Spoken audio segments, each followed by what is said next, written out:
आप सभी के समक्ष कुछ कृष्ण कथा करने का मुझे अवसर प्राप्त हुआ है। थोड़ा इसका वॉल्यूम बढ़ा दीजिए। तो शुरू करने से पहले कुछ प्रार्थनाएं करेंगे, मेरे साथ साथ बोलिएगा। ओम अज्ञानतिमिरान्धस्य ज्ञानाञ्जनशलाकया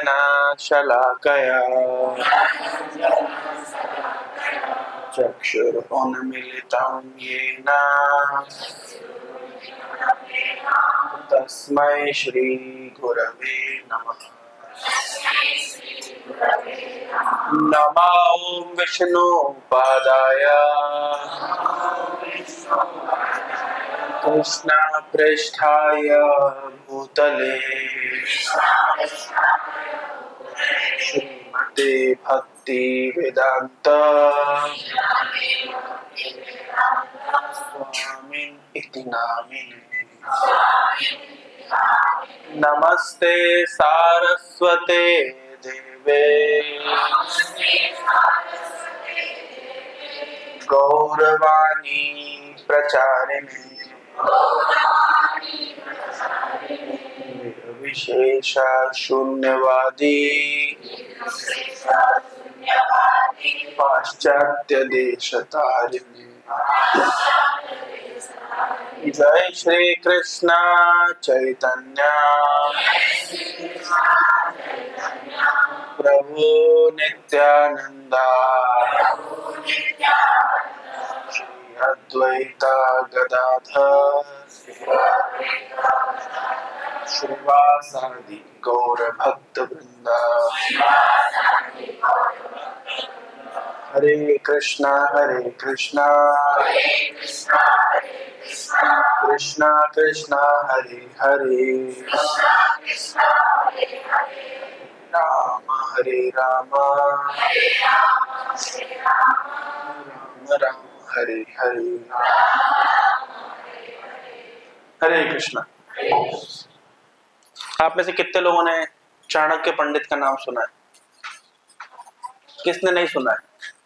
कोई ऐसा जिसने चाणक्य का नाम नहीं सुना? ठीक है, तो कौन है चाणक्य? कौन बताएगा? कौन थे चाणक्य? प्रधानमंत्री थे, चंद्रगुप्त मौर्य के प्रधानमंत्री थे। ठीक, और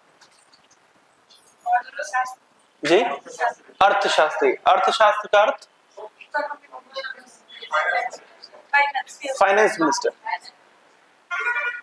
ठीक है, और ज्ञानी पंडित थे। ज्ञानी भी थे और पंडित भी थे। ज्ञानी और पंडित पर्यायवाची है। और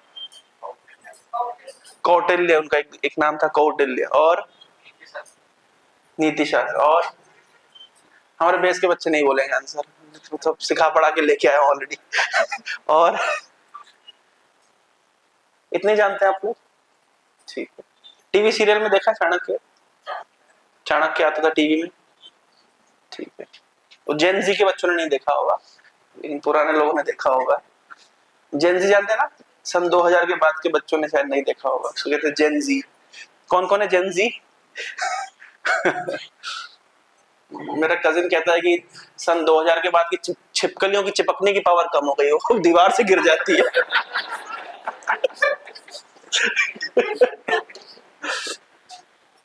तो चाणक्य पंडित के विषय में आज हम कुछ सुनेंगे, और चाणक्य पंडित के एक ऐसे पहलू के ऊपर चर्चा करेंगे जो जनरली लोग नहीं जानते। चाणक्य को अगर कोई जानता है तो जैसे कि आपने बताया, कौटिल्य, चंद्रगुप्त मौर्य, अखंड भारत, पाटलिपुत्र, पटना का पुराना नाम है पाटलिपुत्र।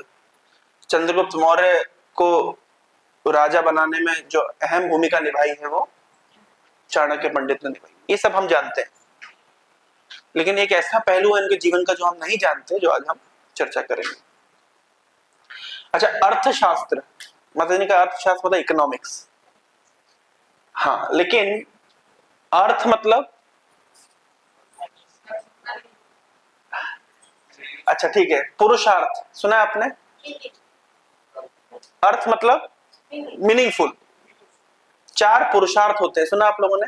क्या क्या? धर्म, अर्थ, काम, मोक्ष, इनको क्या कहा जाता है? पुरुषार्थ। तो जब बात करें अर्थशास्त्र की, तो अर्थशास्त्र मतलब वो शास्त्र जो काम का है, या पुरुषार्थ मतलब जो एक मनुष्य के लिए जो भी अर्थवान है या मूल्यवान। तो एक मनुष्य के लिए मूल्यवान क्या क्या है? सबसे पहले क्या मूल्यवान है? धर्म और अर्थ। यहां पे अर्थ का अर्थ क्या है? धन। और पुरुषार्थ में अर्थ का अर्थ क्या है? मीनिंगफुल। ठीक है, जैसे प्रहलाद महाराज का एक श्लोक है, कौमारम आचरित प्रज्ञो धर्मान भागवताम इहा दुर्लभम मानुषम जन्मम तदपि अध्रुवम अर्थदम। अर्थदम, अर्थदम मतलब अर्थ देने वाला नहीं, purposeful. The human form of life, जो मनुष्य जीवन है, ये अर्थदम है, ये वास्तव में कुछ पर्पस प्रदान कर रहा है। तो जब हम बोलते हैं पुरुषार्थ, यहाँ पे अर्थ का अर्थ क्या है? पुरुषार्थ में अर्थ का अर्थ क्या है? Purposeful, meaningful. एक मनुष्य के लिए क्या क्या मीनिंगफुल है। और चार पुरुषार्थों में जो धर्म, अर्थ, ये जो अर्थ है ये क्या है? धन, संपत्ति, ऐश्वर्य इत्यादि। तो जब हम बात करें चाणक्य एक अर्थशास्त्री थे, तो he was not just a finance minister. वो कौन से अर्थशास्त्री थे? वो पुरुषार्थ शास्त्री थे। क्योंकि हम चाणक्य नीति को अगर पढ़ेंगे तो उसमें धर्म का उपदेश भी है, अर्थ का उपदेश भी है, काम का उपदेश भी है और मोक्ष का उपदेश भी है। अगर आप किसी ने पढ़ा है चाणक्य नीति? अच्छा, देखा है आप लोगों ने चाणक्य नीति? कहां देखा है? पढ़ा है? कहां से पढ़ा है? स्कूल बुक्स में कुछ कुछ नीति थे चाणक्य की। जनरली इस तरह की जो किताबें मिलती है वो कहां मिलती है जानते हैं? बुक फेयर में, और हाँ कौन है? रेलवे स्टेशन पर। रेलवे स्टेशन पर, रेलवे स्टेशन में किताबें मिलती है ना? वो एक गंदे से कागज वाली किताब होगी, आप देखेंगे, है ना? उधर पे आपको अलग अलग प्रकार की किताब। अच्छा, आप लोग जानते हैं कौन सी श्रेणी का व्यक्ति कौन सी किताब पढ़ता है? नहीं जानते? नेट चालू है ना इसमें? क्योंकि मैं तो क्या है, नेट पे दिखाता हूँ डायरेक्ट, आके आप लोग भी सर्च करें किस किस श्रेणी का व्यक्ति कौन कौन सी किताबें पढ़ता है। Different books for different people in train, बस मिल जाए। इधर है क्या?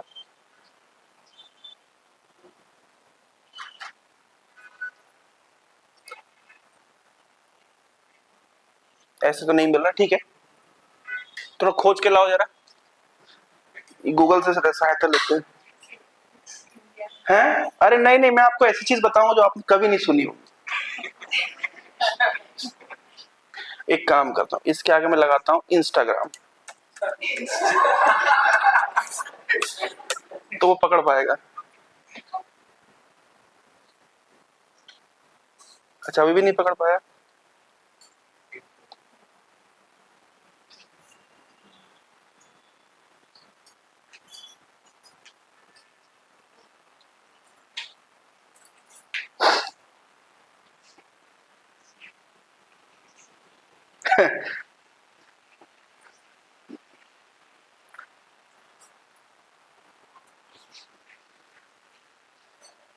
ठीक है, आप होमवर्क करो जरा, आशुतोष बैठ के होमवर्क करो, मिल जाए तो मेरे पास लेके आओ। एनीवे, तो इस तरह की किताबें आप लोगों ने देखी, कहां मिलती है? आशुतोष कहां है? खोज रहे हो ना? खोज के लेके आओ। अच्छा, तो चार पुरुषार्थ आप लोगों ने सुना है, धर्म, अर्थ, काम, मोक्ष। इसके विषय में आप लोगों ने कभी चर्चा भी करी होगी। सरल शब्दों में, धर्म व्यक्ति करता है तो सब जनरली व्यक्ति धर्म क्यों करता है? साधारणतः व्यक्ति धर्म क्यों करता है? सुखी रहने के लिए। लेकिन सुखी कैसे होगा? जब जीवन में कुछ अर्थ होगा तब व्यक्ति सुखी रहेगा। सुखी कैसे होगा? जब अपनी कामनाओं को पूर्ति कर पाएगा। तो जो 4 पुरुषार्थ बताए गए हैं सरल भाषा में, धर्म, अर्थ, मतलब व्यक्ति जब धर्म करता है तो उसको कुछ अर्थ प्राप्त होता है। धर्म करने से धर्म का रिजल्ट है कि उसको अर्थ प्राप्त होता है। ये साधारण अंडरस्टैंडिंग है। हमारे कृष्ण भावना भावित अंडरस्टैंडिंग तो बहुत अलग है, वो छोड़ दीजिए। धर्म करता है अर्थ के लिए। स्वाभाविकता व्यक्ति मंदिर क्यों जाता है? आज की डेट में अगर देखा जाए, व्यक्ति क्यों जाता है? कुछ प्राप्त करने के उद्देश्य से जाता है। तो धर्म करता है अर्थ के लिए। अर्थ क्यों चाहिए? अपनी कामनाओं की पूर्ति के लिए। जब कामनाओं की पूर्ति करेगा तो सुखी होगा। लेकिन कामनाओं की पूर्ति करते करते व्यक्ति एक समय सोचता है कि मैं इतनी कामनाओं की पूर्ति किया, मैं फिर भी फ्रस्ट्रेटेड हूं, तो सोचता है छोड़ो सब कुछ। तो अब क्या आ गया? मोक्ष। तो धर्म, अर्थ, काम, मोक्ष, इसको कहते हैं चार पुरुषार्थ। चाणक्य ने अपने नीति शास्त्रों में चारों पुरुषार्थ दिए हुए। एक होता है पंचम पुरुषार्थ। आप लोगों ने सुना? कभी सुना ये शब्द पंचम पुरुषार्थ? नहीं सुना? पंचम पुरुषार्थ कहते हैं, चैतन्य चरितामृत में बताया गया है, पंचम पुरुषार्थ है कृष्ण भक्ति। ये 4 से अलग है। धर्म, अर्थ, काम, मोक्ष। साधारणतः व्यक्ति धर्म, अर्थ, काम, मोक्ष 4 को पुरुषार्थ जानता है, लेकिन इससे ऊपर भी एक पुरुषार्थ है, उसको कहते हैं पंचम पुरुषार्थ, उसको कहते हैं कृष्ण भक्ति। तो चाणक्य पंडित ने अपने नीति शास्त्रों में इस सभी पुरुषार्थों को टच किया है। ये नीति शास्त्र क्या होता है? अच्छा, भगवत गीता में और नीति शास्त्र में क्या अंतर है? भगवत गीता या श्रीमद् भागवत, ये ग्रंथ और नीति शास्त्र में क्या अंतर है? अच्छा, कोई नीति शास्त्र का नाम जानते हैं आप? जैसे चाणक्य नीति। और किसी की नीति सुनी? विदुर नीति, यस। और हाँ, वो तो मनुस्मृति हो गई। नीति मिल गया? ले आओ। मिला? पोस्ट है, ले आओ ले आओ। वो आर्टिकल ही चाहिए।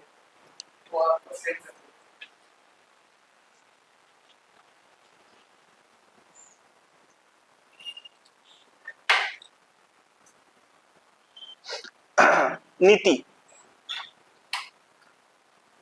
नहीं प्रभु, आप क्या दे रहे हैं? छोड़ दो, रहने दो। और कोई नीति? चाणक्य नीति, विदुर नीति, और कोई नीति? रख दो इसको। और कोई नीति? हाँ, कबीर के दोहे नहीं, नीति शास्त्र की बात हो रही है। और कोई नीति याद आ रही है? बहुत सारी है। हितोपदेश, महाभारत का हितोपदेश। और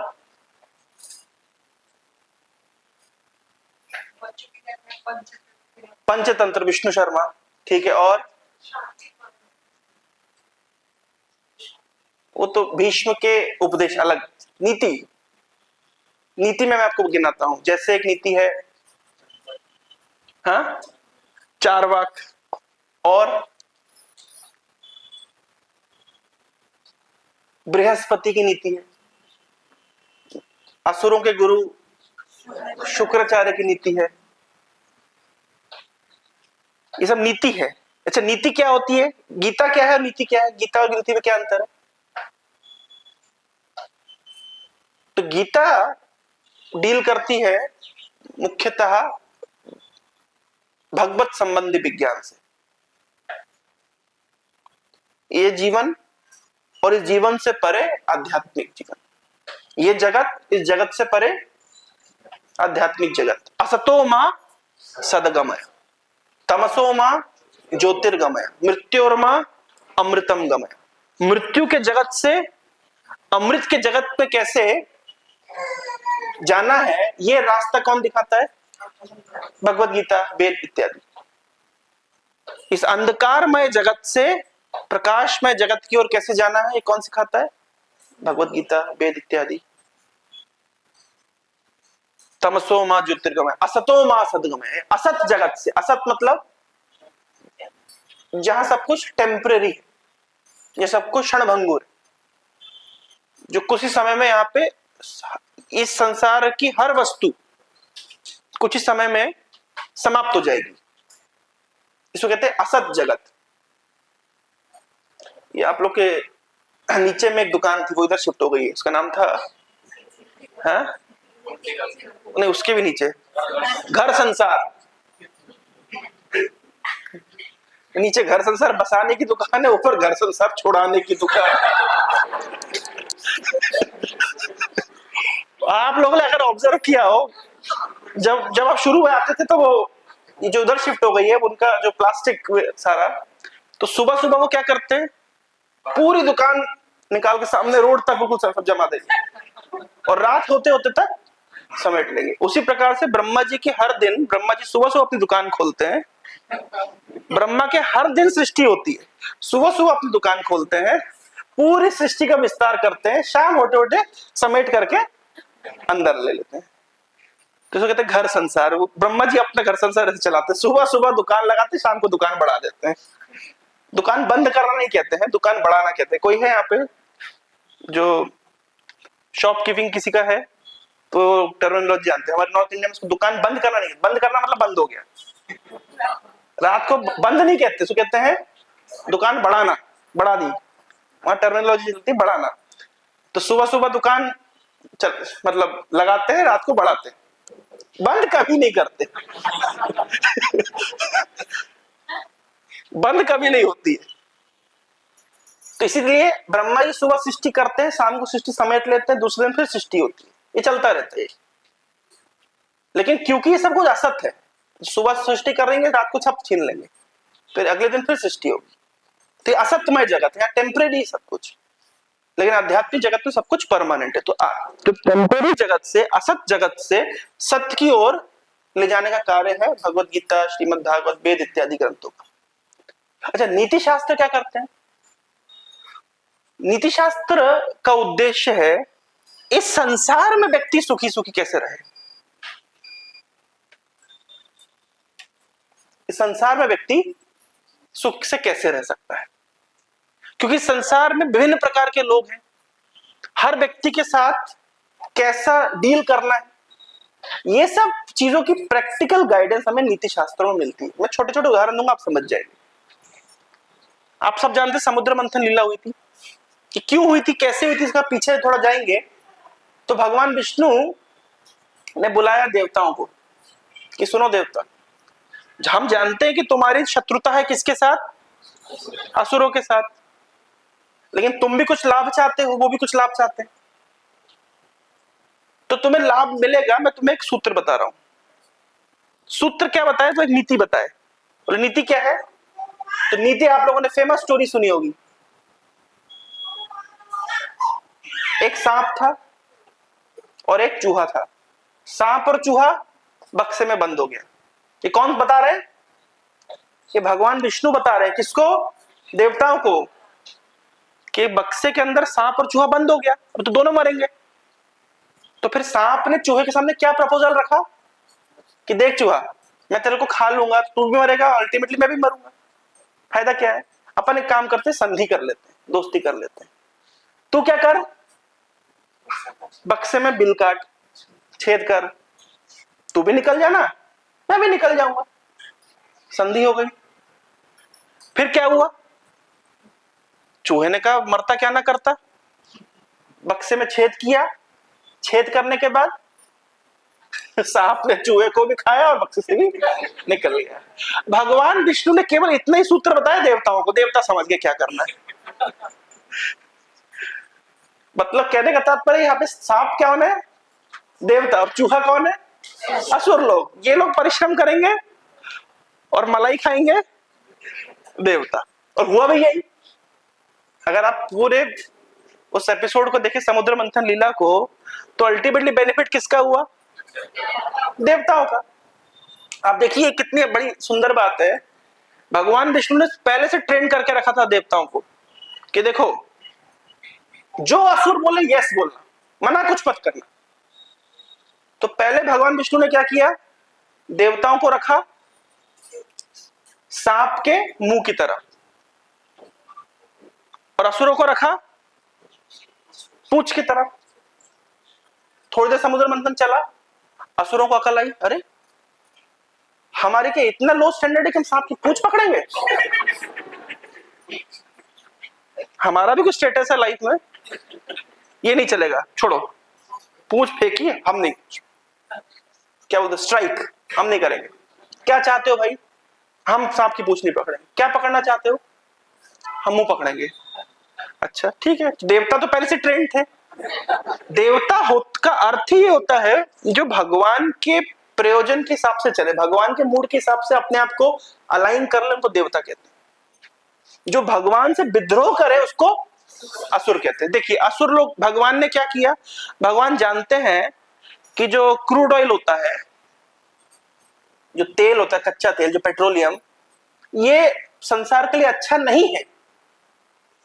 तो भगवान ने बिल्कुल धरती के नीचे जाकर छुपा के रखा। और असुर लोग ने क्या किया, तो भगवान ने कुछ समुद्र के बीच में छुपा के रखा। असुर लोग क्या किए, वहां से निकाल लाए। तो भगवान के प्लान के विरोध चलने वाले को क्या कहते हैं? असुर कहते हैं। और आज अगर हम देखें तो संसार की सबसे बड़ी समस्या क्लाइमेट चेंज है, ग्लोबल वार्मिंग, किसके कारण है? ये पेट्रोलियम के कारण है। ये प्लास्टिक कहां से बन रहा है? पेट्रोलियम से बन रहा है। ये पॉल्यूशन किस कारण से? पेट्रोलियम से हो रहा है। तो भगवान ने जानते थे कि ये जहर है, कहां रखना चाहिए? समुद्र के बीचों बीच छुपा के रखा। असुर लोग वहां से भी उठा के ले आए। तो जो भगवान के प्लान से विरुद्ध चले उसको क्या कहते हैं? असुर। तो भगवान ने अच्छी खासी पोजीशन दी थी देवताओं को, तो कि तुम मुंह पकड़ो, असुरों को तुम पूंछ पकड़ोगे। नहीं पकड़े, नहीं माने, तुरंत चेंज कर दिया, ठीक है। तो देवता आ गए पूंछ की तरह, असुर आ गए मुंह की तरह। अब जैसे समुद्र मंथन शुरू हुआ तो सांप ने जो जहर उगलना शुरू किया, तो देखिए ज्यादा परिश्रम किसने किया, देवताओं ने कि असुरों ने? असुरों ने। असुरों ने ज्यादा परिश्रम किया। इतने आग में पूरे झुलस गए असुर, परिश्रम किया असुरों ने। ज्यादा मार कुटाई कहां पे हुई? असुरों के बीच में हुई। ये खींचातानी, ये लेंगे, ये चाहिए हमें, ये चाहिए, ये चाहिए। देवता लोगों को तो भगवान ने एक सूत्र दिया था, तुम चिंता मत करो, मैं हूं, ये लोग जो बोले इनको दे दो। घोड़ा आया तो हम लेंगे, गाय आई तू रख ले। और भगवान ने पहले से ट्रेन करके रखा था। तो एक्चुअली अगर आप देखें तो अधिक परिश्रम किया असुरों ने, फल पाया देवताओं ने। तो श्रीमद् भागवत के उस अध्याय के लास्ट में शुकदेव गोस्वामी कंक्लूजन दे रहे हैं। और कंक्लूजन क्या है कि देवता क्योंकि भगवान के सबऑर्डिनेट है, भगवान से इन्होंने अपनी इच्छा का मिलान कर लिया है, भगवान के दिखाए गए मार्ग पे चलते हैं, तो इनको सफलता सहज मिल गई। कोई कहे कि परिश्रम करने से सफलता मिलती है, तो असुर लोग ने जितना परिश्रम किया, देवताओं ने उतना परिश्रम नहीं किया। लेकिन सफल कौन हुए? जीवन के मजे किसने लिए? देवताओं ने। तो जो अगर जीवन के मजे लेना चाहता है, तो जीवन के मजे ऐसा नहीं कि परिश्रम करने से मिलता है, क्योंकि परिश्रम तो असुर लोग ज्यादा करते हैं।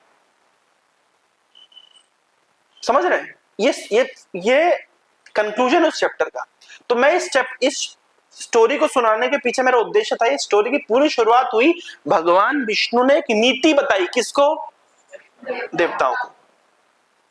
इसको कहते हैं नीति। इस संसार में रहने की नीति। कई प्रकार की नीतियां हैं। जैसे चाणक्य पंडित बोलते हैं कि सीधे पेड़ को जल्दी काट दिया जाता है, तो इसलिए आदमी को बहुत सीधा नहीं होना चाहिए। इस संसार में रहना है तो आपको बहुत सीधा नहीं होना चाहिए। ये सब नीति शास्त्र है। चाणक्य पंडित, कल एक बच्चा का पिताजी का फोन आया, आधा घंटा मेरे से झगड़ा कर रहे थे। अब कोई बच्चा इस्कॉन में आ जाता है तो पिताजी लोग तो झगड़ा करेंगे, तो क्या कर सकते बेचारे। हमारी पालन पोषण में क्या कमी रह गई, यह लड़का हमारी बात नहीं मानता है, और आधा घंटा वो ड्रामा चलता रहा। तो मैंने पिताजी को समझाया, मैंने कहा देखिए, चाणक्य पंडित ने बताया है कि लालयेत पंचवर्षाणि, सुना आप लोगों ने श्लोक, बहुत फेमस श्लोक है। 5 साल की उम्र तक बच्चे को लाड़ प्यार करना चाहिए। 10 वर्षाणि ताड़ेत, अगले 10 साल उनको टाइट करके रखना चाहिए, ताड़ेत। प्राप्ते तु षोडश वर्षे, 16 साल की उम्र हुई, मुझे आ गई, पुत्र मित्र बदाचरित, पुत्र के साथ मित्रवत आचरण करना चाहिए। इसको कहते हैं आर्ट ऑफ पेरेंटिंग। मैंने कहा लड़का बड़ा हो गया है, 20 साल का लड़का है आपका, उसके ऊपर अगर आप इस तरीके शासन करेंगे तो जैसे आप लड़के को हर चीज सिखाना चाहते हैं, मैं कहूंगा कि आप भी थोड़ा सीख के जाइए कि पेरेंटिंग कैसे करना है। और भड़क गए हालांकि वो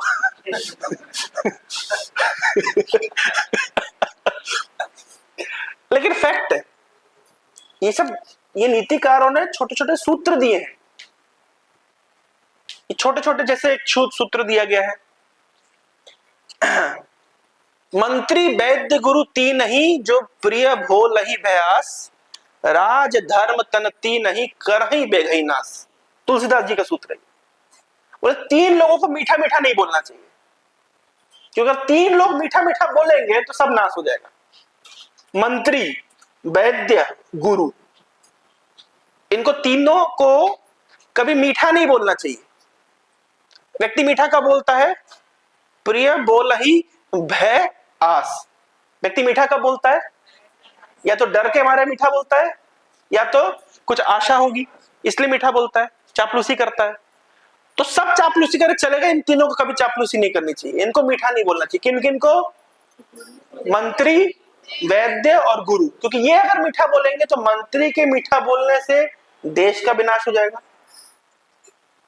वैद्य अगर मीठा मीठा बोलेगा तो शरीर का नाश होगा, और गुरु अगर मीठा बोलेगा तो धर्म का नाश हो जाएगा। ये नीति है। देखिए छोटे छोटे सूत्रों में देखिए जीवन जीने की कितनी सुंदर कला सिखा दी। ऐसे कई नीतिकारों ने नीति लिखी है। जैसे एक नीति भागवत में मिलती है, जब बलि महाराज के सामने भगवान वामन देव आए और वामन देव ने कहा कि मुझे तो बस 3 पग भूमि चाहिए, तो बलि ने समझाया, देखो बटुक, तुम क्या मुझसे नहीं मांग सकते? तुम चाहो तो मैं तुम्हें आधा संसार दे सकता हूं, पूरा संसार दे सकता हूं, तुम मुझसे 3 पग भूमि मांग रहे हो? लगता तुम्हारी बुद्धि नहीं है। तो वामन देव बोलते कि देखो, जो 3 पग भूमि में संतुष्ट नहीं है, उसे त्रिलोकी का राज्य मिल जाए तो संतुष्ट नहीं होगा, इसलिए मुझे तो 3 पग भूमि चाहिए। तो बलि महाराज ने कहा ठीक है। तो जैसे ही शुक्राचार्य को पता चला, शुक्राचार्य बताते हैं कि बलि पागल हो गए हो क्या? बोले क्यों? बोले ये कोई ब्राह्मण नहीं है, ये कोई वामन नहीं है, ये क्या है? ये साक्षात भगवान विष्णु है, और 3 पग भूमि नहीं नापेगा, ये तुम्हारा सब कुछ नाप करके तुमको रोड पे ले आएगा। ये इसका प्रीवियस हिस्ट्री ऐसी है, यस्याहम अनुगृह्णामि हरिष्येत धनम शनैः। प्रमाण चाहिए? प्रमाण चाहिए? मैं जिस पे कृपा करता हूं सब कुछ छीन लेता हूं, प्रमाण चाहिए? जगन्नाथ कॉरिडोर बनाया, उनकी सत्ता छिन गई, और राम मंदिर बनाया, उनकी सत्ता छिन गई। यस्याहम अनुगृह्णामि हरिष्येत धनम शनैः। ये पुराना इतिहास है, ये जिसमें कृपा करते हैं उनका सब कुछ छीन लेते हैं। तो उसी प्रकार से तो समझाया, शुक्राचार्य ने समझाया कि ऐसा मत करो। तो बलि बोलते हैं कि देखिए, आप लोग जब अर्चन करते हैं तो आप मन ही मन ऐसा मन ही मन विचार, मन ही मन आप लोग आह्वान करते हैं कि भगवान आइए, बैठिए, भोग स्वीकार करिए। अगर आप कह रहे हैं कि ये बामन नहीं है, ये ब्राह्मण नहीं है, साक्षात भगवान है, मुझसे डायरेक्टली मांगने के लिए आए हैं, तो इससे बड़ा मेरा सौभाग्य क्या हो सकता है? और 3 पग भूमि मांग के अगर सब कुछ भी मेरे ले जाए तो लॉस क्या है? ये देखिए शुक्राचार्य समझा रहे हैं। गुरुजी क्यों समझा रहे हैं? गुरुजी कह रहे हैं कि अगर चेला रोड पे आ जाएगा तो जो दक्षिणा मिलती है वो कहां जाएगी? गुरुजी क्या सोच रहे हैं कि अगर चेले का तो सब कुछ छीन जाएगा, लेकिन जो चेला हमको जो दक्षिणा देता है, फिर हम भी तो रोड पे आ जाएंगे ना। इसलिए समझा रहे, नहीं नहीं बेटा, ऐसा मत करो, मना कर दो, झूठ बोल दो। तब शुक्राचार्य बता रहे कुछ कुछ चीजों पे झूठ बोलना चलता है। तो कहां कहां झूठ बोलना चलता है? कि आत्मरक्षा करनी हो, किसी की रक्षा करनी हो, जीवन का सवाल विषय, तो झूठ बोलना चलता है। व्यापार में बिल्कुल झूठ चलता है। बिल्कुल आप ही के लिए, बिल्कुल कोई प्रॉफिट नहीं ले रहा हूं मैं, और जबकि सबसे ज्यादा प्रॉफिट उसी से ले रहा हूं। अगर व्यापारी झूठ बोलना बंद कर दे तो उसकी दुकान चलेगी कैसे? तो नीति शास्त्र कहते हैं कि व्यापार में थोड़ा बहुत झूठ बोलना चलता है। और कहां झूठ बोलना चलता है? तो शादी में झूठ बोलना चलता है। लड़का अगर अंडर ग्रेजुएट है तो आप बोल दो पोस्ट ग्रेजुएट है, इतना चलेगा। बाद में देखी जाएगी। तो नीतिकार बता रहे कि कहीं कहीं पे झूठ बोलना, मजाक में झूठ बोलना चलता है, जान बचाने के लिए झूठ बोलना चलता है, शादी में झूठ बोलना चलता है। तो ये शुक्राचार्य बता रहे किसको? बलि महाराज को, कि झूठ बोल दो तुम्हारी जान पे आ जाएगी। लेकिन बलि महाराज बोले झूठ नहीं बोलूंगा। क्यों नहीं बोलूंगा? क्योंकि कोई सामान्य व्यक्ति मांग रहा हो तो अलग बात है, अगर साक्षात भगवान आए मांगने के लिए तो मैं झूठ कैसे बोलूं, क्यों मना करूं? तो बलि को कहा शुक्राचार्य जाओ भाड़ में, कुछ नहीं हो सकता तुम्हारा। तो सांसारिक दृष्टिकोण से लगता है कि गुरुजी का श्राप लग गया, लेकिन वास्तविकता तो यह है कि भगवान की विशेष कृपा हुई बलि के ऊपर। लेकिन यहां पे भी शुक्राचार्य ने क्या दी? नीति बताई। तो इसको कहते हैं नीति। तो अलग अलग नीतिकारों ने नीति, जैसे चाणक्य पंडित नीति कहते हैं मात्रवत परदारेषु परद्रव्येषु लोष्ट्रवत आत्मवत सर्वभूतेषु यह पश्यति सह पंडिता, कि पराई स्त्री को मां के समान देखना चाहिए, पराये धन को मिट्टी के ढेले के समान देखना चाहिए, और सभी को साथ वैसे ही आचरण करना चाहिए जैसा हम चाहते हैं। आत्मवत सर्वभूतेषु यह पश्यति सह पंडिता, पंडित व्यक्ति कौन है? जो इस प्रकार से कार्य करता है। तो ये सब नीतिकारों ने, ये सब चाणक्य पंडित ने इस तरह के नीति स्रोत दिए। तो नीति संसार में चलने के लिए बहुत काम आती है। जैसे कहा गया ढोल गवार शूद्र पशु नारी सकल ताड़ना के अधिकारी, इसके ऊपर बहुत डिबेट चलता है। जैसे ढोल है, ढोल माना हमारा जो मृदंग है, इसको टाइट नहीं रखेंगे तो बजेगा नहीं। जो लेबर क्लास व्यक्ति होता है उसको टाइट नहीं करेंगे तो काम करेगा नहीं। आप काम करते, आप काम दे जाइए और आप चले जाइए, वो बैठ के मोबाइल चलाएगा। अब क्या करना पड़ेगा? कांस्टेंट मॉनिटरिंग करनी पड़ेगी। तो ये नीति, ये एक नीति है, ये छोटी छोटी नीति है जो संसार में चलने चलाने के लिए काम आती है। तो चाणक्य पंडित ऐसी बहुत सारी नीतियां दी हैं। तो अगर आप नीति शास्त्र पढ़ेंगे तो आपको ये सब सुंदर सुंदर नीति जानने का अवसर मिलेगा। इसको पढ़ना भी चाहिए, जिंदगी में अप्लाई भी करना चाहिए। जैसे एक नीतिकार ने लिखा है, दो नीति आपको बताता हूं, बड़े मजेदार नीति है। पृथ्वी त्रीणि रत्नानि, सुना आपने श्लोक? जल अन्नम सुभाषितम।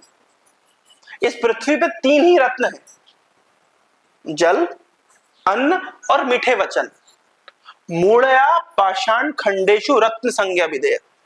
लेकिन मूर्खों ने पत्थर के टुकड़ों को रत्नों की संज्ञा दे रखी है। हम रत्न किसको मानते हैं? कि डायमंड रत्न है, कि पन्ना रत्न है, कि मोती रत्न है। तो नीतिकार कह रहे हैं कि नहीं नहीं, ये रत्न नहीं है। मूर्खों ने तो पत्थर के टुकड़ों को रत्न बोला। वास्तविक रत्न क्या है संसार में? जल, अन्न और मीठे वचन। जिसके जीवन में ये है उसको और क्या चाहिए? ये एक नीतिकार ने लिखा। चाणक्य ने एक नीति दी, बड़ी सुंदर नीति है। चाणक्य बताते हैं कि अन्याय अर्जित वित्तम दश वर्षेण तिष्ठति। अगर कोई व्यक्ति अन्याय पूर्वक धन अर्जित करता है, कभी कभी हमारे मन में जिज्ञासा होती है कि हम लोग तो ईमानदारी से जिंदगी जीते हैं, तो देखो हमारे जीवन में कितना कष्ट है, अपनी इच्छाएं पूर्ति नहीं कर पाते, पर्याप्त धन नहीं है हमारे पास। वो देखो करप्शन का माल लेकर के आ रहा है, कितना कमा रहा है, कितनी बड़ी बड़ी गाड़ी है, बंगला है। चाणक्य पंडित कह रहे हैं अन्याय अर्जित वित्तम दश वर्षेण तिष्ठति। अन्याय से जो आप वित्त अर्जित करते हैं वो कितने साल तक टिकता है? 10 साल तक। और 11वें साल में मूलम सहित विनश्यति।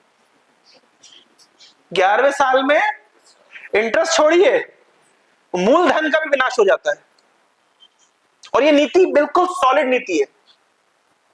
आप किसी भी करप्टेड व्यक्ति का इतिहास उठा के देख लीजिए, ऐसा एक भी व्यक्ति नहीं है जो धरा ना गया हो, दबोचा ना गया हो, पकड़ा ना गया हो। 10 साल तक व्यक्ति अन्याय से अर्जित धन को भोग सकता है, 11वें साल मूल सहित उसको चुकाना ही पड़ेगा। ये कर्म का सिद्धांत है। कौन लेके जाएगा? कैसे चुकाएगा? तो या तो ब्लैक कोट या तो व्हाइट कोट। ब्लैक कोट मतलब वकील, और व्हाइट कोट मतलब डॉक्टर।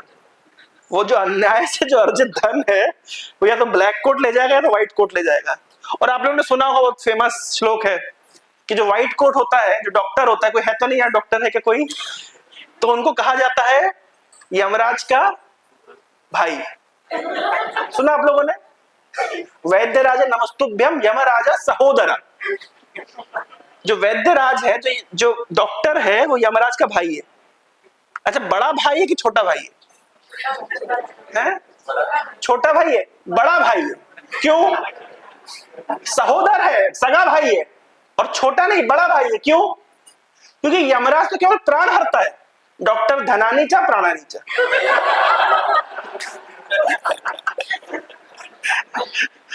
यमराज केवल प्राण हरता, लेकिन डॉक्टर पहले धन हरता फिर प्राण हरता। इनफैक्ट प्राण हरने के बाद धन हरता रहता है। तो इसलिए कौन सा भाई हुआ? बड़ा भाई। तो ये देखिए, नीतिकारों ने ये जो सूत्र लिखे हैं, ये कर्म के सिद्धांत को, कर्म का एक सिद्धांत नीतिकारों ने लिखा है कि जैसे हजारों हजारों गायें हूं, उसमें बछड़ा अपनी मां को खोज लेता है, उसी प्रकार से व्यक्ति का अपना किया गया कर्म कहीं ना कहीं से उसके पास लौट आता है। ये नीतिकारों ने लिखा है। ये छोटी छोटी नीति है, लेकिन ये बहुत प्रैक्टिकल है। जैसे बछड़ा अपनी मां को खोज ही लेता है, उसी प्रकार से कर्म खोजते व्यक्ति आप बच नहीं सकते। अब एक बार, ये अब मुझे पता नहीं, एक स्टोरी है जिसका सोर्स मुझे नहीं पता, व्हाट्सएप यूनिवर्सिटी से मैंने ली है। एक यूनिवर्सिटी, आप जानते ना, व्हाट्सएप यूनिवर्सिटी।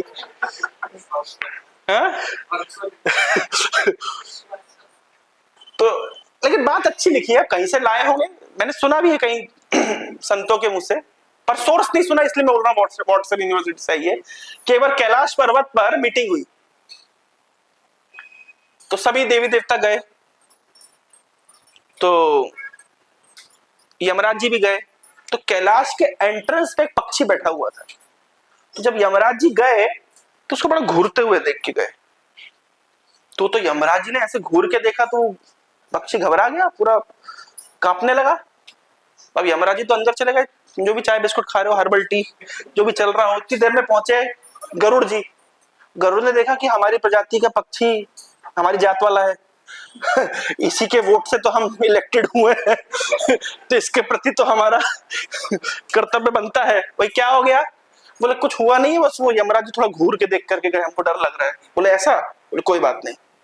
तो गरुड़ जी ने उठाया उस पक्षी को और धरती के दूसरे सिरे पे रख के आ गए अंदर। पार्टी चल रही थी, शिव जी ने इन्वाइट किया था सबको। अब सभी वैष्णव के पीछे पार्टी चल रही है, तो शिव जी भी वैष्णव है, गरुड़ भी वैष्णव, यमराज जी भी, सब बातचीत चल रही है।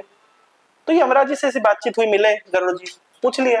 तो बाहर एक पक्षी बैठा हुआ था, हमारी प्रजाति का है, थोड़ा डरा हुआ था, आपने कुछ कह दिया क्या? कुछ बात हो गई क्या? बोले नहीं नहीं, मैं एक्चुअली सोच रहा था अभी तो उसका मृत्यु का समय आ गया, उसको धरती के दूसरे छोर पे होना चाहिए, वो यहाँ क्या कर रहा है?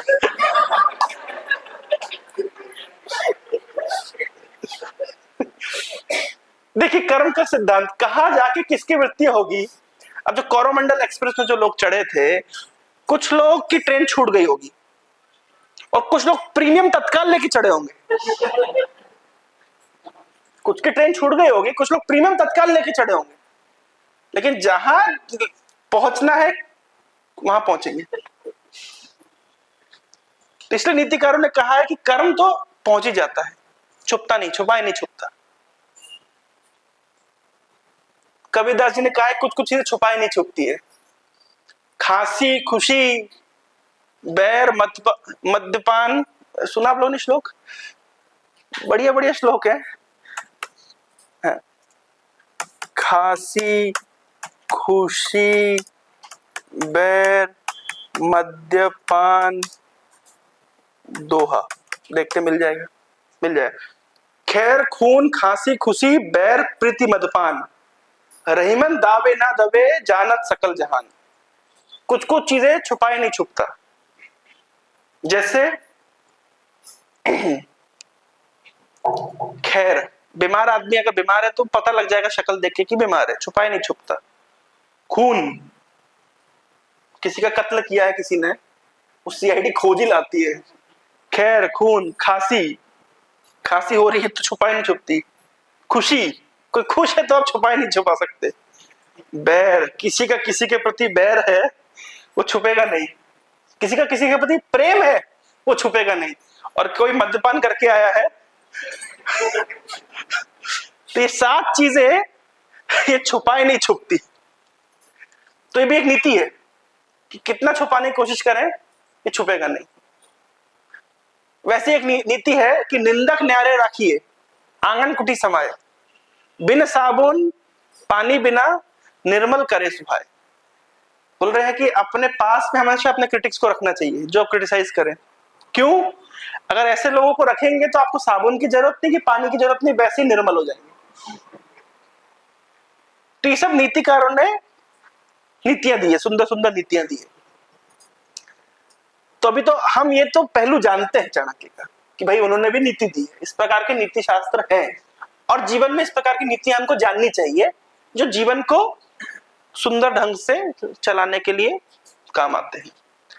लेकिन कुछ ऐसी चीजें हैं जो हम जानते नहीं है, जरा उस विषय पे हम कुछ समय विश्लेषण करते हैं।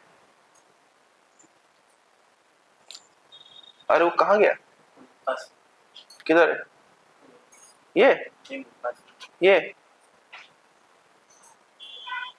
ये था ना यहाँ पे। पीडीएफ कहाँ गया? अरे है? ब्राउजर में। यस, अच्छा। तो चाणक्य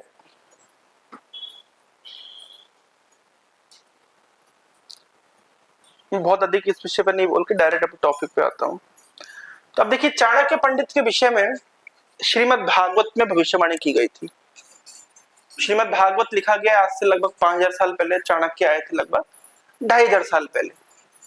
तो ऐसा 2500 चाणक्य के आने के 2500 साल पहले चाणक्य के विषय में भविष्यवाणी की गई है कि एक ऐसा व्यक्ति होगा जो धनानंद के राज्य को खत्म करके और मौर्य वंश को शुरू करेगा, है ना।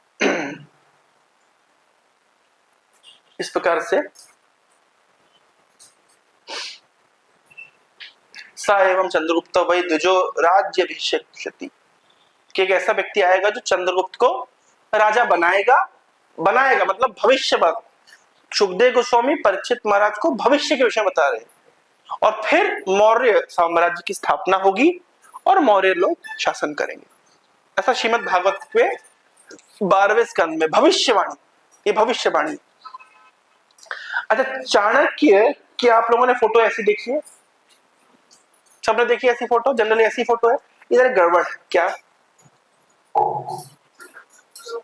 है? गुस्से वाले। अच्छा, और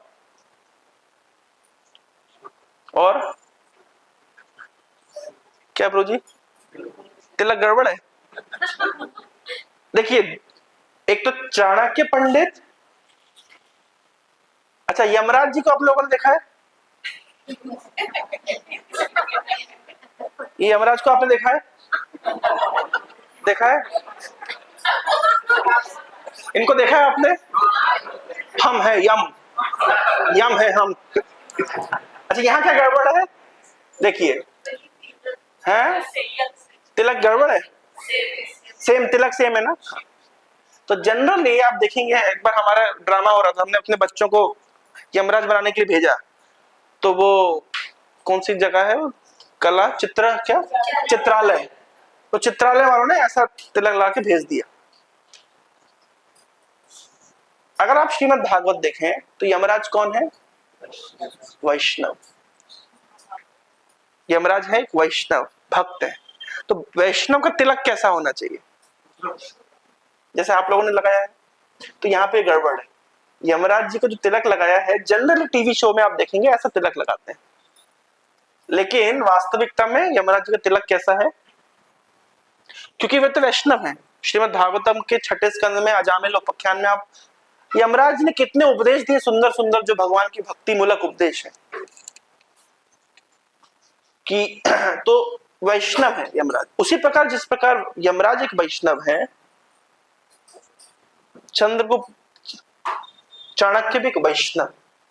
तो यहाँ जो तिलक आप देख रहे हैं ये प्रॉपर वैष्णव तिलक लगाया चाणक्य ने। जनरली क्या होता है, टेलीविजन पे आप देखेंगे, ये लोकल जो आप किताबें जो मिलती है वो सब जगह पे ये त्रिपुंड लगाया गया है, इनको शैव जैसा दिखाया गया है, लेकिन चाणक्य एक वैष्णव है। अब आप मुझसे पूछेंगे कि प्रभु जी क्या प्रमाण है कि चाणक्य एक वैष्णव है? तो ये चाणक्य नीति का पहला श्लोक है, मेरे साथ साथ बोलिए, प्रणम्य शिरसा विष्णु त्रैलोक्याधिपतिं प्रभुं नानाशास्त्रोद्धृतं वक्षे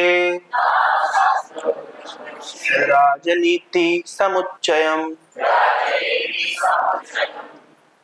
पहले किसको प्रणाम कर रहे हैं? प्रणम्य शिरसा विष्णु, में सिर झुका रहा हूं किसके सामने? विष्णु। और विष्णु कौन है? त्रैलोक्य अधिपति, त्रिलोक के अधिपति है। अगर वो शैव तिलक लगाया तो वो शिव जी को बोलते थे, उन्होंने ऐसा नहीं बोला। उन्होंने क्या बोला कि मैं विष्णु को प्रणाम कर रहा हूं जो त्रिलोक के अधिपति है और प्रभु मेरे स्वामी है, यानी मैं उनका दास हूं। तो चाणक्य कौन है? विष्णु के दास है। तो यहां से क्या प्रमाणित होता है कि चाणक्य एक वैष्णव है। तो जनरली जो पॉपुलर मीडिया में दिखाया जाता है चाणक्य के विषय में, और जो न्यूज में जो क्या कहते हैं, जो बुक मिलती है, जो उन सब में क्या दिखाया जाता है जनरली? चाणक्य को शैव। ये इंपॉर्टेंट क्यों है? क्योंकि चाणक्य नीति की शुरुआत जिस स्थान से विष्णु को प्रणाम करने में, चाणक्य नीति में बहुत सारे भक्तिमय श्लोक हैं। इससे पता चलता है कि चाणक्य केवल अर्थशास्त्री नहीं है, केवल अखंड भारत के प्रणेता नहीं है, केवल चंद्रगुप्त के गुरु नहीं है, कि प्रधानमंत्री नहीं है, वे एक वैष्णव है, भगवान विष्णु के परम भक्त है। और वे जो भी प्रस्तुत कर रहे हैं वो भगवान विष्णु की भक्ति को आगे रख करके ही प्रस्तुत कर रहे हैं। नीतिकार जनरली जब नीतियां कोट की जाती है, जो नीति लोग पढ़ते भी हैं, जैसे प्रभु जी आपने स्कूल में पढ़ी होगी, तो वहां पे ये पॉइंट कभी नहीं टच किया गया होगा, लेकिन उनके नीति का बेस क्या है? विष्णु भक्ति। कॉर्पोरेट में चलता है कॉर्पोरेट चाणक्य, लेकिन कॉर्पोरेट चाणक्य में सारी बात चाणक्य की बताई जाएगी, लेकिन एक चीज खा जाएंगे क्या, कि सारी बातों का स्रोत क्या है, बीज क्या है, मूल क्या है, कि चाणक्य एक विष्णु भक्त है। तो ये अभी हम 5-7 श्लोक हम चर्चा करेंगे जिससे चाणक्य की विष्णु भक्ति का परिचय होता है। अच्छा, चाणक्य बोल रहे हैं नाना शास्त्र उद्धतम बक्षे राजनीति समुच्चय। मैं जो आपके सामने राजनीति दे रहा हूं ये मेरे मन गढ़ंत नहीं है, ये नाना शास्त्र, विभिन्न प्रकार के शास्त्रों से उद्धृत करके मैं आपके सामने लेकर के आ रहा हूं। भगवान गीता में खुद कह रहे हैं, यह शास्त्र विमुत्सज्य वर्तते काम कारतः न सा सिद्धिं वाप्नोति न सुखम न पराम गतिम। जो शास्त्र की अवहेलना करके मन घड़न तरीके से चलता है वो ना इस संसार में सुखी होता है, ना पराम गति को प्राप्त करता है। तो शास्त्र की महत्ता लोग चाणक्य कोट करते हैं, लेकिन जनरली शास्त्र से बचना चाहते हैं। लेकिन चाणक्य खुद क्या बता रहे हैं कि मैं जो आपके सामने बात रख रहा हूं ये शास्त्र पर आधारित है, मैं अपने मन से नहीं बता रहा हूं, विभिन्न प्रकार के शास्त्रों से मैं ला करके आपके सामने उपस्थापित कर रहा हूं। ये सब कितने सुंदर सुंदर श्लोक दिए हैं, मेरे साथ साथ बोलिए, ये शाम न विद्या न तपो न दानम ज्ञानम न शीलम न गुणो न धर्मः ते मर्त्य लोके भुवि भारभूता मनुष्य रूपेण मृगश्चरन्ति येषाम् न विद्या, जिसके पास विद्या नहीं है, जो तप नहीं करता, जो दान नहीं देता, जो ज्ञान का अनुशीलन नहीं करता, जिसका सुंदर आचरण नहीं है, कोई गुण नहीं है, जो धर्मावलंबी नहीं है, इस प्रकार का व्यक्ति केवल धरती का भार बढ़ा रहा है। मनुष्य रूपेण, दिखने में तो मनुष्य है लेकिन वास्तव में क्या है? जानवर है। मनुष्य रूपेण मृगा चरन्ति, ये मनुष्य के रूप में केवल एक जानवर विहार कर रहा है। ये चाणक्य का विचार है। चाणक्य बताते हैं कि हर व्यक्ति को चाहिए कि वे शास्त्रों से शिक्षा प्राप्त करे, ये शास्त्र पढ़े, शास्त्र जाने। अधियेतम यथा शास्त्रम नरो जानाति सत्तमः धर्म उपदेश विख्यातम कार्य कार्यम शुभम अशुभ। क्या कार्य है, क्या अकार्य है, क्या करने योग्य है, क्या करने योग्य नहीं है, क्या शुभ है, क्या अशुभ है, कहां से सीखे? शास्त्र से सीखे, शास्त्र से जाने। अच्छा, तो प्रश्न उठता है कि शास्त्र पढ़ने मात्र से सब कुछ हो जाएगा? क्या जिंदगी में, जीवन में, क्या गुरु की आवश्यकता नहीं है कि केवल मैं शास्त्र पढ़ के सब कुछ जान जाऊंगा? तो बोल रहे नहीं नहीं, मेरे साथ से बोलिए, पुस्तका प्रत्ययाधीतम नाधीतम गुरु सन्निधौ सभा मध्ये न शोभन्ते जार गर्भ स्त्रिया। बोल रहे पुस्तका प्रत्याधीतम नाधीतम गुरु सन्निधौ, जिसने केवल किताब से ज्ञान प्राप्त किया है लेकिन गुरु के शरण में नहीं गया, इस प्रकार का व्यक्ति सभा में उसी प्रकार शोभा नहीं देता जिस प्रकार से जार गर्भा इव स्त्रिया, इस प्रकार से कोई स्त्री है जो जिसका आचरण अच्छा नहीं है, जो ये वर्ड है क्या उड़िया में, जार गर्भा, यहां बोला गया just like the mother of illegitimate children, जिसने अवांछित संतान उत्पन्न करी है। इस प्रकार की स्त्री जैसे समाज में शोभित नहीं होती, उसी प्रकार से वो व्यक्ति समाज में शोभित नहीं होता जो किताब से ज्ञान प्राप्त किया लेकिन गुरु के पास नहीं गया। यानी चाणक्य शास्त्र जानने का तो अनुमोदन करते हैं, लेकिन साथ साथ क्या बताते हैं कि व्यक्ति को चाहिए कि गुरु से ज्ञान प्राप्त करे। इसी प्रकार से बताते हैं गुरु भक्ति के ऊपर चाणक्य ने बहुत सारी बातें की। मैं एक दो श्लोक आपको बताता हूं। एकम अपि अक्षरम यस्तु गुरु शिष्यं प्रबोधयेत् पृथ्वीं नास्ति तद्द्रव्यं यद्दत्त्वा स्वर्णी भवेत्। कोई गुरु अगर एक अक्षर भी अपने शिष्य को सिखाता है तो शिष्य, इस संसार में ऐसा कोई द्रव्य नहीं है, इस संसार में ऐसी कोई वस्तु नहीं है जो शिष्य गुरु जी को देकर के बोलेंगे अब सारे ऋणों से मुक्त हो गया। एक अक्षर सिखाने वाला गुरु भी, गुरु के भी ऋण से व्यक्ति मुक्त नहीं हो सकता। फिर जो आध्यात्मिक ज्ञान दिया है, जो भगवान की भक्ति में लगाया है, तो उसके विषय में कहना ही क्या। तो ये चाणक्य पंडित का, जैसे इसी विषय में कबीरदास जी का दोहा है, यह तन विष की बेलरी गुरु अमृत की खान, शीश दियो जो गुरु मिले तो भी सस्ता जान। बोल रहे अगर शीश काट करके देने से अगर गुरुजी मिल जाते हैं तो समझे डिस्काउंट रेट में मिल गए, सेल चल रही थी। अगर शीश काट के भी दे दिया तो और गुरुजी मिल गए, ऐसे तो गुरुजी इतने कॉस्टली कि वो भी नहीं मिलेंगे, लेकिन मान लीजिए शीश काट के देने से मिल गए तो क्या समझना चाहिए, सस्ते में मिल गए। ये कबीरदास जी का दोहा मैंने यहाँ पे इसको रखा है।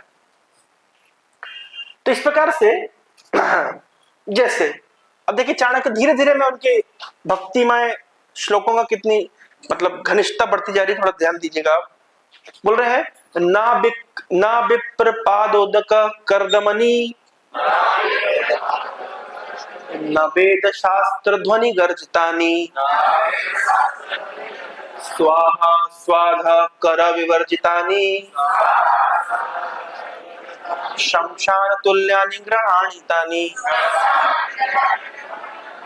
बोल रहे जिस घर में वैष्णव को बुला करके उनके चरण नहीं धोए जाते, जिस घर में भगवान का नाम संकीर्तन नहीं होता है, वेद शास्त्र की ध्वनि नहीं होती है, महामंत्र नहीं होता है, स्वाहा करके यज्ञ आदि नहीं होते हैं, इस प्रकार का घर किसके तुल्य है, शमशान तुल्यानि ग्रहाणितानि। ये कॉर्पोरेट चाणक्य वाले ये सब नहीं बताते, लेकिन देखिए छोटे छोटे सूत्र लिखे हैं कि उनका घर किसके समान है, शमशान तुल्य है। शमशान में कौन रहता है, भूत पिशाच रहते हैं। तो जिस घर में ये सब नहीं होता वो घर किसका घर है, साधुनाम दर्शनम पुण्यम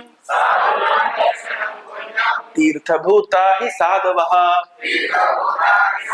कालेन फलते तीर्थम सद्य साधु समागमः। साधुनाम दर्शनम पुण्यम, साधु का दर्शन करने मात्र से पुण्य हो जाता है, पवित्रता आ जाती है। तीर्थभूता ही साधवः, जहां साधु है तो समझना चाहिए कि सारे तीर्थ वहीं पे हैं, अलग से तीर्थ में जाने की आवश्यकता नहीं है। कालेना फलते तीर्थम, तीर्थ में जाएंगे, गंगा में स्नान करेंगे, बड़ा समय लगेगा शुद्ध होने में, लेकिन सद्य साधु समागम, लेकिन साधुओं का समागम करेंगे तो तुरंत शुद्ध हो जाएंगे। हमारे वैष्णव गीत में भी आता है ना, क्या, गंगा स्पर्श होइले पश्चाते पावन, कि गंगा का जब स्पर्श होगा तो बहुत समय लगेगा पवित्र होने में, लेकिन दर्शन पवित्र करो यही तुम्हारा, लेकिन आप दर्शन करने मात्र से पवित्र कर देते हैं। तो इस प्रकार के, ये इसी प्रकार के श्लोक भागवत में भी मिलेगा, वैष्णव ग्रंथ अन्य वैष्णव गीतों में भी मिलेगा। तो यहाँ पे चाणक्य साधु संघ की व्याख्या कर रहे हैं। अब देखिए चाणक्य का थोड़ा सा बोलते हैं इसको साहित्यिक जो रोमांच कैसा दिख रहा है। बोल रहे हैं, कष्टम कल्पतरोर सुमेरुर अचलस चिंतामणि प्रस्तरः, बोलता रहे हैं कि भगवान मैं आपकी तुलना किससे करूं। तो कभी कभी हम तुलना करते हैं भगवान की, भगवान आप कल्प वृक्ष के समान है। इस सभी की कल्पनाओं को भागवत में एक जगह पे तुलना की गई है कि भगवान किसके समान है, कल्प वृक्ष के समान है। तो बोल रहे हैं कि भगवान, हे रघुनंदन, हे भगवान रघुपति, हे भगवान राम, आप कल्प वृक्ष के समान है। फिर बोले अरे नहीं नहीं, कल्प वृक्ष के समान कैसे, कल्प वृक्ष तो वृक्ष है ना, लकड़ी है, काट है, तो मैं लकड़ी से भगवान की तुलना कैसे करूं। अच्छा, लेकिन भगवान राम तो अपने रघुकुल रीत सदा चली आई, प्राण जाए पर वचन न दी, तो भगवान अपने वचन का पालन करने के लिए अचल है।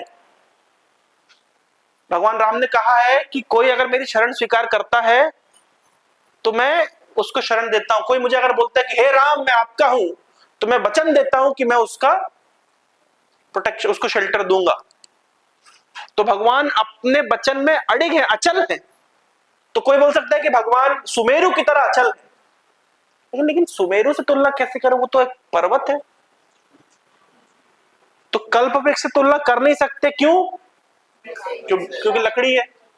पर्वत से तुलना कर नहीं सकते, मतलब सुमेरु से तुलना कर नहीं सकते क्योंकि पर्वत है। अच्छा, भगवान तो चिंतामणि के समान है, चिंतामणि प्रकर सद्वसु कल्प वृक्ष, चिंतामणि के समान है। सभी चिंतन, सभी इच्छाओं की पूर्ति करते हैं। आप जो चिंतन मात्र से, मतलब आप जो चिंतन करते हैं उसको पूर्ण कर देते हैं, चिंतामणि के समान है। आध्यात्मिक जगत के विषय में कहा जाता है, आध्यात्मिक जगत किससे बना है, चिंतामणि से बना है। और भौतिक जगत किससे बना है, चिंतामणि से बना है। तो भगवान चिंतामणि के समान है। तो हे रघुनंदन आप चिंतामणि के समान है। फिर सोच रहे नहीं नहीं, चिंतामणि तो है तो पत्थर ही ना, तो कल्प वृक्ष के समान है, नहीं नहीं, क्यों, क्यों लकड़ी है। सुमेरु के समान है, नहीं नहीं, क्यों, पहाड़ है। चिंतामणि के समान है, अरे चिंतामणि लेकिन है तो मणि ना, पत्थर ही तो है।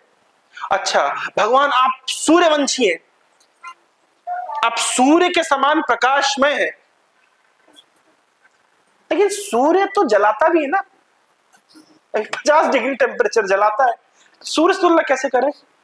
अच्छा, तो फिर आप चंद्र है ना, आप रामचंद्र है ना, आप चंद्रमा के समान शीतलता देते हैं, निताई पद कमल कोटि चंद्र सुशीतल। तो लेकिन चंद्र से तुलना कैसे करें, क्योंकि चंद्रमा में तो दाग भी है, और चंद्रमा में एक तो दाग है और साथ में क्या है, चंद्रमा क्षीण होता है। तो सूरज से तुलना कर नहीं सकते, क्यों, जलाता है। चंद्रमा से तुलना कर नहीं सकते, क्यों, क्योंकि क्षीण होता है, आप तो क्षीण नहीं होते। अच्छा, फिर उसके बाद में आपकी तुलना कामदेव से कर सकते हैं, भगवान की तुलना कभी कभी आप भागवतम में देखेंगे तो भगवान की तुलना कामदेव से करी गई। अच्छा उष्ण है, हाँ। अच्छा भगवान की तुलना तो समुद्र से करते हैं, कृपा के सागर है। हम सुबह सुबह गाते हैं संसार दावन लीड़ा लोका त्राणाय कारुण्य घना घनात्वम प्राप्तस्य कल्याण गुणान अवश्य। भगवान तो गुणों के समुद्र है। समुद्र से तुलना कर सकते हैं क्या? ये समस्या समुद्र में क्या खारा है। तो कल्प वृक्ष से तुलना कर नहीं सकते क्योंकि लकड़ी है, सुमेरु से तुलना कर नहीं सकते क्योंकि पर्वत है, चिंतामणि से तुलना कर नहीं सकते क्योंकि पत्थर है, सूर्य से तुलना कर नहीं सकते क्योंकि जलाता है, चंद्र से तुलना कर नहीं सकते क्योंकि क्षय होता है, समुद्र से तुलना कर नहीं सकते क्योंकि खारा है, कामदेव से तुलना कर नहीं सकते क्योंकि नष्ट तनु, उनको अनंग भी कहते हैं, उनको शिवजी ने उनके अंग को नाश कर दिया था, उनका बिल्कुल जीरो अंग है और आपके अंग तो इतने सुंदर है, तो काम से तुलना कैसे करें? जो ब्राह्मण दीक्षित भक्त होते हैं वो गायत्री मंत्र करते हैं, तो हम लोग गायत्री में काम गायत्री करते हैं, जहां पे भगवान की तुलना कामदेव से की जाती है। राधा रानी भगवान कृष्ण की तुलना कामदेव से करती है। चाणक्य कह रहे लगे कामदेव से तुलना करूं कैसे?